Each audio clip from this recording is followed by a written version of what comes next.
ಈ ವಿಡಿಯೋ ತೂಕ ಇಳಿಸಲು ಜೀರಿಗೆ ಟೀ ಬಗ್ಗೆ ಸಂಪೂರ್ಣ ಮಾಹಿತಿಯನ್ನು ನೀಡುತ್ತದೆ. ಇದು ಆರೋಗ್ಯಕರ ಪಾನೀಯವಾಗಿದೆ. ಜೀರಿಗೆ ಟೀ ಪ್ರಮುಖ ಪ್ರಯೋಜನಗಳನ್ನು ಹೊಂದಿದೆ. ಇದು ದೇಹದ ಚಯಾಪಚಯ ಕ್ರಿಯೆಯನ್ನು ಹೆಚ್ಚಿಸಲು ಸಹಾಯ ಮಾಡುತ್ತದೆ.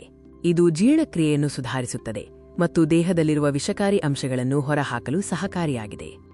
ಈ ಪಾನೀಯ ತಯಾರಿಸಲು ಜೀರಿಗೆ, ಒಂದು ದೊಡ್ಡ ಲೋಟ ನೀರು, ಅರ್ಧ ನಿಂಬೆ ಹಣ್ಣು ಮತ್ತು ಐಚ್ಛಿಕವಾಗಿ ಜೇನುತುಪ್ಪ ಬೇಕಾಗುತ್ತದೆ. ಮೊದಲಿಗೆ ಒಂದು ಪಾತ್ರೆಯಲ್ಲಿ ನೀರನ್ನು ಹಾಕಿ ಕುದಿಸಿ. ನಂತರ ಕುದಿಯುವ ನೀರಿಗೆ ಜೀರಿಗೆ ಸೇರಿಸಿ 5 ನಿಮಿಷ ಚೆನ್ನಾಗಿ ಕುದಿಯಲು ಬಿಡಿ. ಕೊನೆಯಲ್ಲಿ ಸೋಸಿ ನಿಂಬೆರಸ ಬೆರೆಸಿ ಕುಡಿಯಿರಿ. ಪಾನೀಯ ತಯಾರಿಸಲು ಮೊದಲು ಶುದ್ಧವಾದ ಒಂದು ಲೋಟ ನೀರನ್ನು ತೆಗೆದುಕೊಳ್ಳಿ. ನೀರು ಗುಳ್ಳೆಗಳು ಬರುವವರೆಗೆ ಕುದಿಸುವುದು ಮುಖ್ಯ. ಕುದಿಯುವ ನೀರಿಗೆ ಜೀರಿಗೆ ಸೇರಿಸಿದ ನಂತರ ಅದು ತನ್ನ ಬಣ್ಣವನ್ನು ಬದಲಿಸುತ್ತದೆ.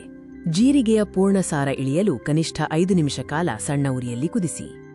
ಜೀರಿಗೆ ಟೀ ಮತ್ತು ಸಾಮಾನ್ಯ ಕಾಫಿ ಅಥವಾ ಟೀಯನ್ನು ಹೋಲಿಸಿದರೆ ಜೀರಿಗೆ ಟೀಯಲ್ಲಿ ಕೆಫೀನ್ ಇರುವುದಿಲ್ಲ ಮತ್ತು ಇದು ತೂಕ ಕಡಿಮೆ ಮಾಡಲು ಸಹಾಯ ಮಾಡುತ್ತದೆ. ಅಲ್ಲದೆ ಇದು ಜೀರ್ಣಕ್ರಿಯೆಗೆ ಸಹಾಯಕವಾಗಿದೆ.